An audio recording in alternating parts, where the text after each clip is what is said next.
లోతు గొర్రెల కాపర్లకి పశువుల కాపర్లకి తగాదా వస్తే అబ్రహాము చాలా దీర్ఘశాంతం కలిగిన వ్యక్తి. అబ్రహాములో ఉన్నటువంటిది ఏంటి తెలుసా? విశ్వాసపు చూపు. లోతులో ఉన్నది వెలుచూపు. విశ్వాసపు చూపు కలిగినటువంటి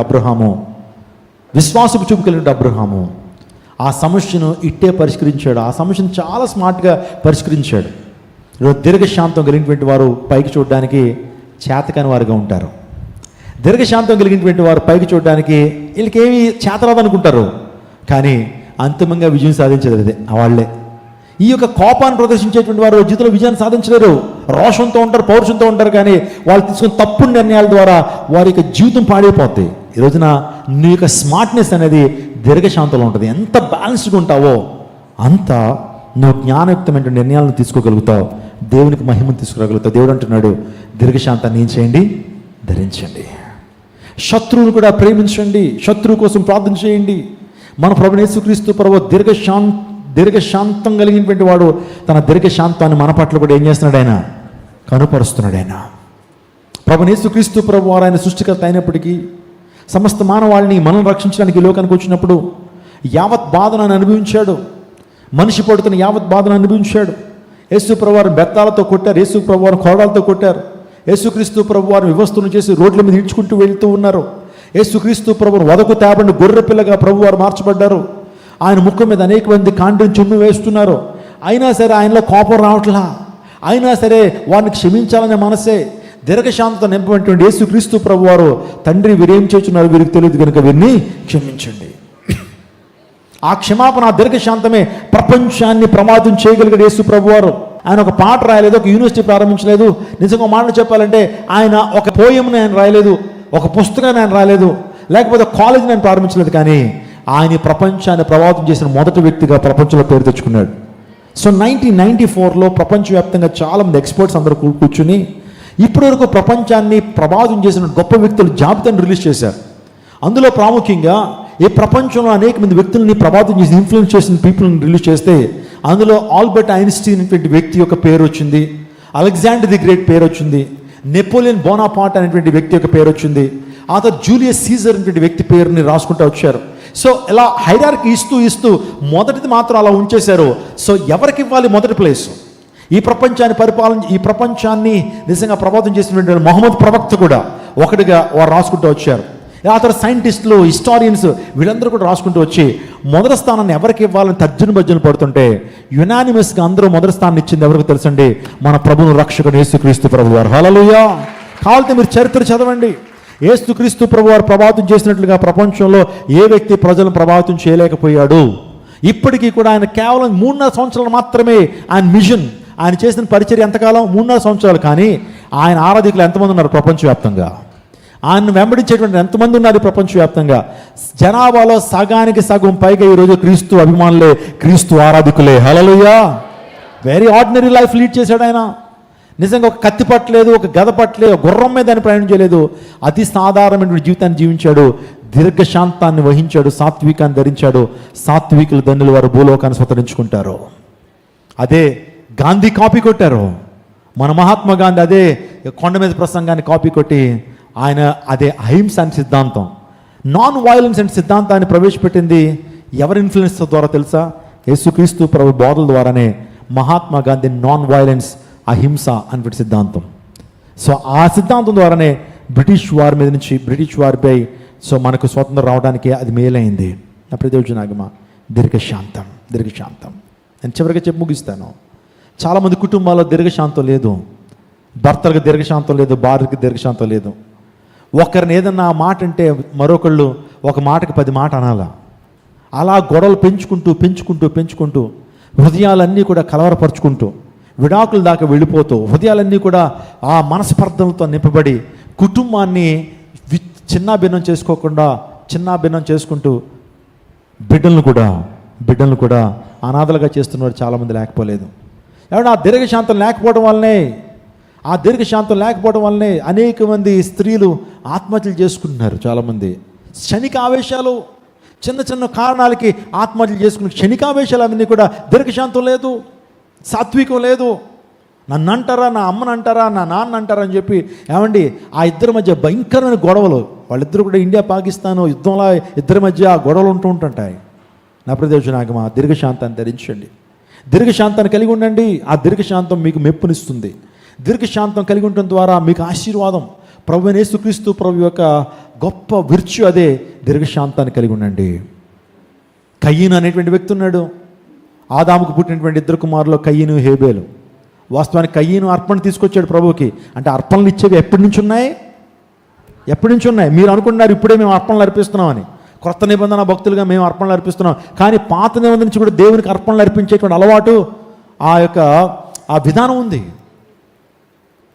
కయ్యను తను పండించినటువంటి పంటలోంచి దేనికి తీసుకొచ్చాడు? దేవునికి అర్పణ తీసుకొచ్చాడు. సో వాస్తవానికి దేవుడు అర్పించేటువంటి వారిని కూడా చూడగానే అర్పించేవారి హృదయాన్ని చూస్తాడు. అర్పించేవారి హృదయం సరిగ్గా లేదు, అయ్యా నీ హృదయం సరిగ్గా లేదే, నేను అర్పణ ఏం చేయను, అంగీకరించను అన్నాడు. అలాగని పక్కకు వచ్చేసాడు. బాగానే ఉంది అప్పటి వరకు. అప్పుడు తమ్ముడు వచ్చాడు హేబేలు తన గొర్రెల్లోంచి ఒక మంచి గొర్రె పిల్లని తీసుకొచ్చి దేవునికి అర్పణ అర్పించాడు. దేవుడు దాన్ని యాక్సెప్ట్ చేశాడు. ఎవరికి వచ్చేసింది ఇప్పుడు? కయ్యనికి వచ్చేసింది. నాది యాక్సెప్ట్ చేయలేదు, నా తమ్ముడిది యాక్సెప్ట్ చేస్తామని చెప్పి కోపం ఎవరి మీద? దేవుని మీద. లిటరల్గా చెప్పాలంటే దేవుని మీద. ఇప్పుడు కోపాన్ని ఎవరి మీద తీర్చుకున్నాడు? హేబేలుని చంపేశాడండి. హేబేలు అమాయకుడు. హేబేలు అర్పణ తీసుకొచ్చాడు. అది దేవునికి ఏమైంది? ప్రీతికరంగా ఉంది కాబట్టి తీసుకున్నాడు. వెంటనే హేబేలుని చంపేశాడు అసూయ చేత. కోపం, దీర్ఘశాంతం లేదు. అప్పుడు దేవుడు మాట్లాడుతున్నాడు, కయ్యను కోపమేలా నీకు? కోపంతో తమ్ముడిని చంపేస్తావా? దేవుడు లెక్క అడిగాడు.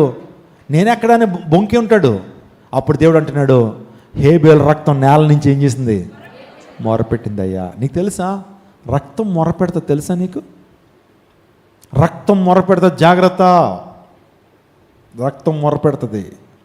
చాలామంది హత్య చేసేసి ఎవరికి కనపడలేదు అనుకుంటారు. కానీ నువ్వు చేసిన హత్యానేరం, ఆ రక్తం, నిరపరాధ రక్తం ఏం చేస్తుంది? మొర్ర పెడుతుంది. దేవుడు ఖచ్చితంగా ఈ లోకంలో అయినా సరే మనకేం చేస్తాడు? తీర్పు తీరుస్తాడు. లేదు ఈ లోకంలో తప్పించుకున్నావా? ఆత్మలోకంలో రేపొద్దున ఆత్మలోకంలో దేవుడు ఏం చేయడం? ఆయన అన్యాయస్తుడు కాదు, ఖచ్చితంగా తీర్పు తీరుస్తాడు. అప్పుడే వచ్చినాకమా కోపంతో నష్టపోయినటువంటి వారు చాలామందిని చూస్తున్నాం పరిశుద్ధ గ్రంథంలో. కానీ దీర్ఘశాంతాన్ని ఏం చేయాలి మనం? చెప్పండి. 3 విషయాలు మనం తెలుసుకున్నాం. ఒకటేంటి? నీతిని ధరిద్దాం. రెండోది ఏంటి?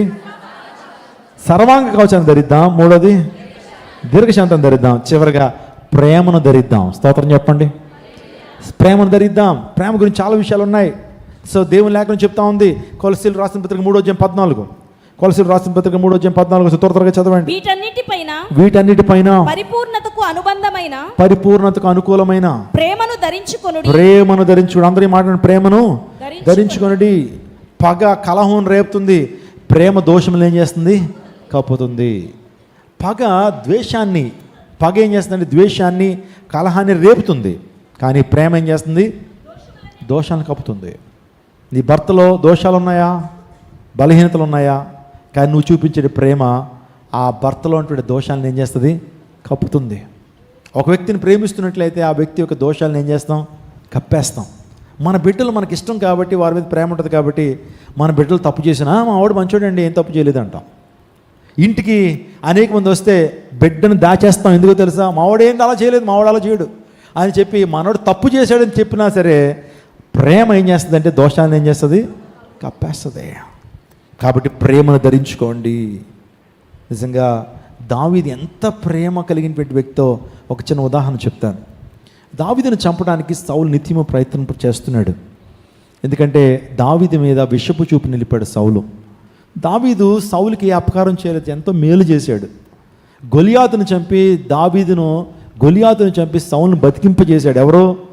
దావీదు. ఆ టైంలో దావీదు వచ్చి గొలియాతు యుద్ధం చేయకపోతే వీళ్ళందరూ గొలియాతు దగ్గర సేవ చేసుకునేవాళ్ళు అనమాట. లేకపోతే చంపించేసుకోవాలా. అలాంటి పరిస్థితుల్లో వీరోచితంగా పోరాడి దేవుని ఆత్మ కలిగినటువంటి దావీదు గొలియాతు మీద విజయం సాధించాడు. ఇశ్రాయేలుకి అఖండ విజయాన్ని చేకూర్చి పెట్టాడు.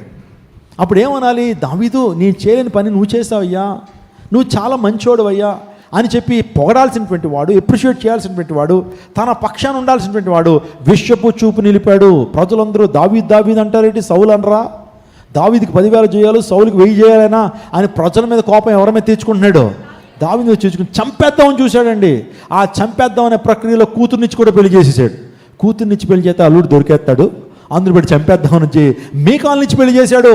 అయినా సరే దేవుని కాపుదల, దేవుని కటాక్షము, దేవుని యొక్క కృప ఎవరి మీద ఉంది? దావీదు మీద ఉంది. కాబట్టి ఏమీ చేయలేకపోయాడు. ఓ సందర్భం అలా చంపుదామని చూస్తున్నాడు. దావీదుకి అర్థమైపోయింది చంపుదామని చూస్తున్నాడని. దావీదు తప్పించుకుంటూ వెళ్ళిపోతుంటే ఒకరోజు బాగా అలసిపోయి, ఎవరు? సౌలు మామగారు బాగా అలసిపోయి ఒక గుహలో గాండ్రించి నిద్రపోతున్నాడు. ఏంటి? గురక పెట్టి నిద్రపోతున్నాడు. గాండ్రించి కాదు, గురక పెట్టి నిద్రపోతుంటే దావీదు వెంటనే ఆ స్థలానికి వెళ్ళాడు. రెడ్ హ్యాండెడ్కి దొరికేసాడు అనమాట. కత్తి పక్కన ఉంది. మొత్తం మనిషి అంతా ఎలా ఉన్నాడు? అచేతనంగా ఉన్నాడు. అసలు ఏం యుద్ధం చేసే పరిస్థితులు లేవు. ఆ టైంలో తన కత్తిని తీసుకుని కంటని ఎలా కోసాడు అనుకోండి, సౌలు ఏమవుతాడు? చచ్చిపోతాడు. కానీ దావీదు అలా చేయలేదు. సింపుల్గా పై వస్త్రాన్ని కోసుకుని వచ్చేసి ఆ దూరం వెళ్ళి, సౌలు లేకయ్యా, పడుకొని చాలు అన్నాడు. సౌలు ఏంటి దావీదు త్వరలో ఉందని చెప్పి లేచి చూసేటప్పుడు పై వస్త్రం ఏముంది? కొయ్యబడి ఉంది. నిజంగా ఎంతో ప్రేమ కనపరిచాడు. శత్రువు చేతికి దొరికిన శత్రువుని ఏం చేయలేదు, చంపకుండా విడిచిపెట్టాడు. ఎవరో? దావీదు. సౌలు ఏడుస్తాడండి. దావీదు ఎంత ప్రేమ కలిగినటువంటి వాడు. నేను చంపుదామని చూశాను, నేను అనుక్షణం చంపుదామని చూశాను, కానీ తన సమాధానమే కోరుకున్నాడు. ప్రేమ కలిగి జీవించాడు. దావీదు, నువ్వు నాకంటే నమ్మకస్తుడు అయ్యా, నాకంటే గొప్పవాడు అయ్యా అని అప్పుడు ఒప్పుకున్నాడు. నాకంటే నీతిమంతుడు అయ్యా, నువ్వే ఇజ్రాయెల్ దేశానికి రాజు అవ్వాలయ్యా అని నిజంగా ఆ సౌలు కూడా తనలో పశ్చాత్తాప హృదయం వచ్చింది. స్తోత్రం చెప్పండి. ఈరోజు నువ్వు ఒక వ్యక్తిని గెలుచుకోవాలంటే ఆ వ్యక్తి మీద కక్ష సాధింపులు చర్యలు చేయడం ద్వారా నువ్వు గెలుచుకోలేవు. ఆ వ్యక్తిని ఎప్పుడు గెలుచుకోలేవు. ప్రభు కోసం వ్యక్తిని గెలవాలంటే ప్రేమ ద్వారానే. ప్రేమ నిజంగా మనుషుల్ని గెలిచేలా చేస్తుంది. నీ భార్యను నువ్వు గెలుచుకోవాలంటే నీ భార్యను కోర్టు కేసులు పెట్టేయటం వల్ల నీ భర్తను, నీ భార్యను గెలుచుకోలేవు. కానీ ప్రేమ ద్వారానే. ప్రేమే నిజంగా మన జీవితాల్లో మనల్ని విజయానికి చేకూరుస్తుంది, విజయ శిఖరాలను అధిరోహించేలా చేస్తుంది. ప్రేమ సమస్త దోషములను కప్పుతుంది.